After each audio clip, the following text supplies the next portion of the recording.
I'm Alex Miceli. This is my one take after the U.S. Open, after Bryson DeChambeau basically annihilated the field and certainly did a good job at wing foot as well. How does that happen? Well, he was just better. I mean, clearly you saw it on Sunday. Playing with Matthew Wolff 2 shots down, just, it's unbelievable how he seemed to find a way to dissect that golf course. In the rough, not in the rough, it didn't matter. His 67 was tremendous. And of course he wins the US Open, his first major. But really what I want to talk about is the after effects of a Bryson win.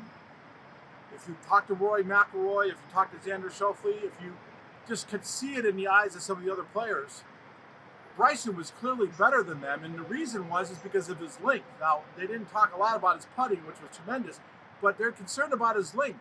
And is that what we want for golf? Is this changing golf? And we've had these discussions back and forth, but as Rory said, you know, when you're playing Colonial and he hits it long, that's one thing. When you're playing Winged Foot, a traditional US Open venue, and he gets torn up by Bryson DeChambeau because of his length, then you have to start really wondering what's going on. Now, personally to me, I don't really care. I mean, we're covering golf courses, we're covering golf tournaments rather. But the bottom line is that if you don't have length like Bryson, it's going to be harder for you to compete, and probably harder than it was back in the day when Corey Pavin was using a 4-wood to get in the 18th hole at Shinnecock to win the US Open.